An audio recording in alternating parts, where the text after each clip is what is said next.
अभी हमारे बीच में चाचा जी हैं। बाकी मैं परिचय बाद में बताऊंगा। बस बहुत कुछ सीखने को मिला इनसे। आ, अभी तो जो सबसे पहले अभी जो बात बता रहे थे वो बताइए, फिर बाकी तो मैं पूछूंगा। ये हाँ, ऐसा है।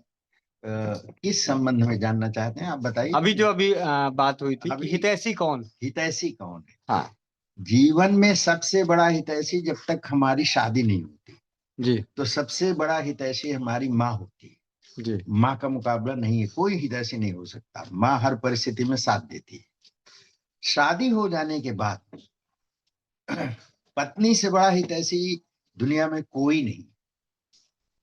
पत्नी से बड़ा हितैषी दुनिया में कोई भी नहीं। पत्नी हर जगह हमारा साथ देती है, लेकिन में हमारा भी फर्ज है कि हम भी पत्नी का साथ दें। हमारा भी फर्ज है। ऐसा नहीं है कि केवल पत्नी का ही फर्ज है।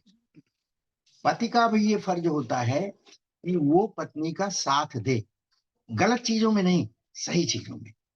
और पत्नी भी गलत चीजों में साथ ना दे, सही चीजों में साथ दे। लेकिन यानी हित की तरफ लगाए। पत्नी का काम है वो हित की तरफ लगाए, हित की तरफ सलाह दे जो आपके हित में है। और पति का भी यही काम है। अक्सर ये होता है पति पत्नी में झगड़ा हो जाता है, डिफरेंस ऑफ ओपिनियन, मतलब वो क्या बोलते हैं उसको, मत मतभेद। मतभेद आ जाता है। तो मतभेद जहां आ जाए वहां एक को चुप हो जाना चाहिए। और चुप किसको होना चाहिए? पति को। समझ गए? अब क्यों परेशान क्यों है? जो सच्चाई है, जो हमने जीवन में देखा है, वो बता रहा हूं। चुप किसको होना चाहिए? पति को। क्यों? पति का एक्सपोजर बहुत है। पति चारों तरफ आता जाता है, वो देखता रहता है। पत्नी का एक्सपोजर उतना नहीं होता, इसलिए वो फोकस्ड है एक चीज में। तो जो ज्यादा समझदार होगा, ज्यादा अनुभवी होगा, तो अनुभव ज्यादा हो जाता है। समझ हो सकता है दोनों की बराबर हो, लेकिन अनुभव में तो फर्क है। जो आदमी बाहर जा रहा है, दो चार से मिल रहा है, उसको अनुभव ज्यादा है, उसमें बर्दाश्त की शक्ति ज्यादा होती है। इसलिए अगर कभी डिफरेंस ऑफ ओपिनियन हो, मतभेद हो, तो ये पति का फर्ज होता है कि वो चुप हो जाए। और बाद में अगर वो पति सही है तो आराम से, जब दोनों का मन शांत हो जाए, तो उस तुरंत नहीं, बाद में किसी मौके पे फिर एक दूसरे से बातचीत करके वो मसला सुलझा ले। डिफरेंस कभी रखना नहीं चाहिए मन में। डिफरेंस रखेंगे तो तनाव होगा। जब तनाव होगा तो हार्मोनल इम्बैलेंस होगा, तो शरीर में रोग आएंगे। मालूम है 3 वजह से रोग आता है। मतलब 3 चीजें हैं शरीर में रोग देने के कारण। जैसे वात पित्त कफ तीनों सम हो तो रोग नहीं होता। इसी तरह से जो आधुनिक वैज्ञानिक हैं, उन्होंने ये कहा है कि रोग के 3 कारण: ग्लूकोज इम्बैलेंस। ग्लूकोज इम्बैलेंस यानी हमारे खून में उसकी शर्करा की मात्रा ऊपर नीचे हो जाए, जो चाहिए उससे कम ज्यादा हो जाए, कम हो जाए या ज्यादा हो जाए, ग्लूकोज बैलेंस। और दूसरा है हार्मोनल हार्मोनल इनबैलेंस। हार्मोन जो होता है ये मेरा किस वो 5 का वो दे अलार्म लगा। हाँ। तो दूसरा है हार्मोनल इम्बैलेंस। हार्मोन इम्बैलेंस अब वो होता है हमारे दिमागी परेशानी से, हार्मोनल। और तीसरा है microbial balance imbalance. Microbial imbalance क्या चीज है? हमारे शरीर में बहुत छोटे छोटे सूक्ष्म जंतु, और खास करके हमारे फिर आंत में। हाथों में। आंत में 2 तरह की बैक्टीरिया होते हैं। एक होते हैं फ्रेंडली, एक होते हैं नॉन फ्रेंडली। समझ गए कि नहीं? जी। तो फ्रेंडली बैक्टीरिया जो है वो कम हो जाए, नॉन फ्रेंडली बैक्टीरिया ज्यादा हो जाए, तो क्या होगा? हमारा डाइजेशन सिस्टम खराब होगा, तो पूरा शरीर खराब। तो इसलिए इन तीनों को बैलेंस करने के लिए कभी भी मानसिक तनाव नहीं लेना चाहिए। आपने गांव में सुना होगा कि अरे भैया उसको तो बड़ी चिंता हो गई, उसका शरीर तो सूख गया चिंता से। तो कभी भी नहीं, क्योंकि भगवान जो भी करता है हमेशा हमारे अच्छे के लिए करता है, लेकिन हम जानते नहीं, इसलिए हम परेशान रहते हैं।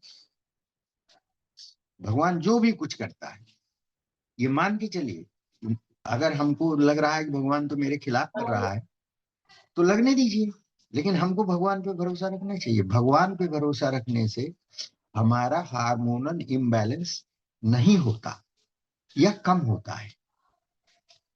और दूसरा, भगवान पे भरोसा रखने पे हमें वो नहीं, उथल पुथल नहीं आती, गुस्सा नहीं आता। दो आदमी है, डिफरेंस ऑफ ओपिनियन हो गया, जब गुस्सा आ गया तो आदमी अपना विवेक खो देता है। क्यों खोता है?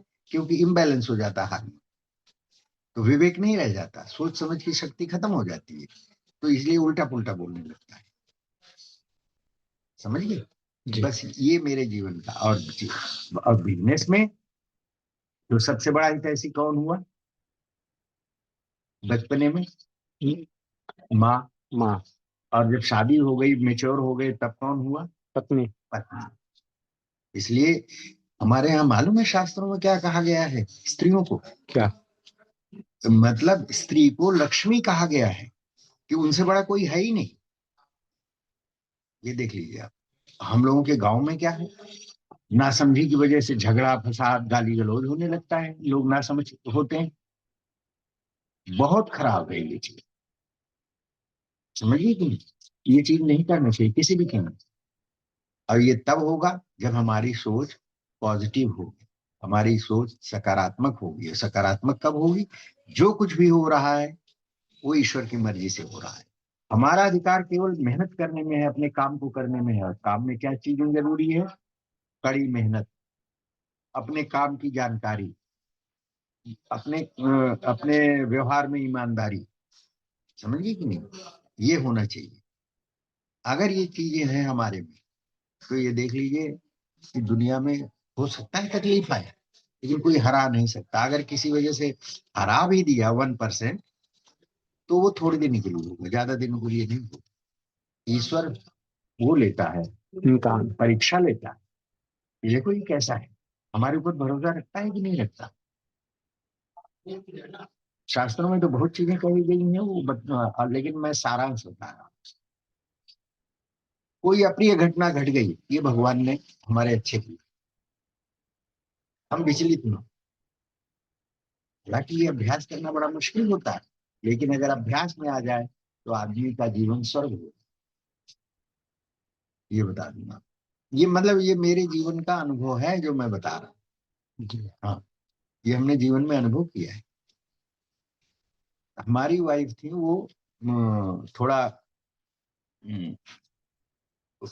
वो थोड़ा संतोषी प्रवृत्ति की थी। वो कभी भी, असल में उनको भगवान की कृपा से कोई कमी नहीं आई, कभी कभी कोई कमी नहीं आई। जो उनकी आवश्यकताएं थी हमेशा पूरी होती रही, तो इसलिए, और उनमें थोड़ा संतोष भी था। दूसरों की सहायता करने का उनमें बहुत ज्यादा मादा था। और मैं भी कहता था कि भाई तुम जितना लोगों की सहायता कर सको, अपने विचार से, अपने विचारों से कर सकती हो, या थोड़े बहुत पैसों से कर सकती हो, तो वो तुम्हें करना चाहिए। और वो गुण उनमें शुरू में ही था, निहायत ईमानदार थी। ऐसा कोई नहीं हमने सुना आज तक, हमारा भी परिवार बहुत बड़ा है, कि आप पत्नी को पैसे दीजिए और वो वापस कर दे कि मेरे पास तो बहुत है, हम क्या करेंगे। ये देख लीजिए, ऐसा हमारी वाइफ थी। मतलब उनको पैसे देता था मैं, नहीं नहीं हमारे पास तो बहुत है, हम क्या करेंगे, जब जरूरत होगी तो ले लेंगे। ये देख लीजिए, ऐसा वो कह देती थी। ऐसा कहीं सुना है? नहीं सुना ना। हमारे छोटे भाई की वाइफ, हमने पूरा परिवार पाला, छोटे भाई के पूरे परिवार को पाला, छोटे भाई को पढ़ाया, शादी ब्याह, उनका पूरा जीवन, उनके बच्चों को पढ़ाना लिखाना और उनके बच्चों की शादी करना, उसके बाद हमने छोड़ा। और कोई ऐसा हो सकता है क्या? मेरी वाइफ ने कभी मुझे सहायता की मेरी, उन्होंने कभी नहीं कहा कि आप ऐसा क्यों कर रहे हैं, कभी नहीं, कभी भी नहीं कहा। बल्कि मैंने अगर कभी थोड़ा सा कभी छोटे भाई के ऊपर गुस्सा आ जाता था तो कहती थी कि क्या फायदा, करना तो आपको ही है ना, और करना भी चाहिए। और ईश्वर ने हमको ऐसी सरसब्जता भी दी थी। दोनों बातें हैं, जैसा मेरा स्वभाव था वैसे सरसब्जता भी थी। इसलिए उनके जाने के बाद ये सब अनुभव हो रहा है। लोग रोते, यानी उनके जाने के बाद लोग इतना रोए, सब यही बोले कि वो तो देवी थी, देवी थी, उनका जैसा तो कोई हो ही नहीं सकता। वो देती थी लोगों को ऐसे और कहती थी ये तुम जानो और हम जाने, तीसरा कोई नहीं जाने। ये देखिए, हम भी ये बात कहते थे कि भाई तुम जो भी करती हो मुझे मत बताओ, तुम करती जाओ, जो तुम्हारी इच्छा हो तुम अपना करो। वो काम मुझे क्या कहती थी, अरे हमसे उतना नहीं होता जितना, हाँ जितना जितना आप करते हैं उतना मैं नहीं कर पाती। जबकि करती थी, लेकिन डिस्क्लोज नहीं करती थी, डिस्क्लोज। अरे उनकी डेथ के बाद एक फोन आया एक रिश्तेदार का, अब मैं क्या बताऊं, वो बहुत रोए, बोले दीदी ने हमारे लिए क्या नहीं किया है, और हम दीदी के उसमें मैं नहीं आ पा रहा हूँ। हमने कहा कोई बात नहीं, आप इतनी दूर हैं कि नहीं आ सकते। तो बहुत रोए, उनकी एज इस समय 60 साल से ऊपर है, बहुत रोए। ये देख लीजिए, ऐसे कितने लोग उनके जाने के बाद कि मेरे लिए ये किया, मेरे लिए ये किया। मैंने कहा ये तो अच्छी बात है भाई, ऐसे कह के लोग रोते थे। हमारी फैमिली में हमारी चाची जी, वो ये ऐसे केस रोने लगी तो कहने लगे ऐसा, ऐसे तो वो तो देवी थी, उनका तो कोई मुकाबला नहीं, मैंने उनसे एक बार जिक्र कर दिया था कि मुझे ये तकलीफ है। तो उन्होंने, जबकि कमाई तुम्हारी थी, सब कुछ था, लेकिन उनकी देवरानी को बुरा ना लगे इसलिए उन्होंने हमसे कहा कि ऐसा है चाची, बाथरूम में जाइए नहाने तो अंदर से बंद मत कीजिएगा। तो बाथरूम में वो जो नहाने गई तो वो पैसे लेके उनको जाके दे दिया, बोले आप अपने यहाँ रख लीजिए, अब मैं जा रही। जबकि उनको तो कोई बोलने वाला नहीं था, लेकिन देवरानी जो उनकी थी, हमारे छोटे भाई की वाइफ, थोड़ा वो ईर्ष्यालु थी, अब भी है, उनको मन में उनके ईर्ष्या बहुत थी। लेकिन हम लोग जानते थे, लेकिन कभी कहते नहीं थे कि चलो भाई, हर आदमी का स्वभाव अलग अलग होता। तो ये हमारी चाची जी अब बता रही थी उनकी डेथ के बाद, कहेंगे बाकी तो जो हेल्प किया मेरी किया ही, ऐसे वक्त में मतलब कि ये भी ध्यान रखती थी कि मैं अगर जो कर रही हूँ किसी को बुरा ना लगे। अब देख लीजिए, ऐसा ऐसा बहुत कम देखने को मिलता है। तो ये चीजें रखना चाहिए। पत्नी में पत्नी का लक्ष्मी का स्थान होता है। हम भी शुरू में उतना नहीं जानते, हमारा भी डिफरेंस ऑफ ओपिनियन होता था, लेकिन दबते हम ही थे बाद में। हाँ, बाद हम ये जब कम समझती तब की बात बता रहा हूँ। जब समझ आ गई, अनुभव आ गया, तो अगर उन्होंने हमें कुछ कहा और हमको लगा कि हम इससे अलग हैं, तो हम हंस के हट जाते थे। तो बस बस हो गया, हो गया, अब हिम्मत नहीं सुनने की, हो गया, भाग लिए। हाँ, भाग लिए, तो मैं हट जाता हंस के। तो मैं देख लेता था कि भाई अब बात तो सही कह रही है, नहीं गलत है, तो मैं क्या जवाब दूं। और वाकई में ये चीज मेरे बच्चे भी कहते थे कि पापा तो इतने बदल गए, इतने बदल गए कि बाप रे बाप, पहले पापा का हाथ ऊपर होता था और अब मम्मी का हाथ ऊपर। अब पापा की हिम्मत नहीं पड़ती कि मम्मी की बात पे जवाब दे पाए। तो ऐसा रखूँ, बात फोन सुनने जरूरी है। बस हो गया, अब बात हो गई अभी। नहीं नहीं, अभी तो और कुछ सीखना है। फिर कभी होगा बेटा, ठीक है। फिर कब आइएगा? अब देख लीजिए, अब आएंगे, जल्दी आएंगे। आज आने का एक कारण था, बता दूं। आज ऐसा था कि एक वो जो होता नहीं ड्रापर, छोटा सा, तो तेल में उसमें डाल के जैसे नाक में डालो, कान में डालो, वो हमको ड्रापर चाहिए था, तो हमने किसी को बोला था पुरानी दिल्ली। तो वहां पे बड़ा थोक में शायद मिलता है। बोले, इतना क्या करेंगे आप? तो हमने कहा जितने में मिलता है ले लीजिए, तो लिए ही नहीं।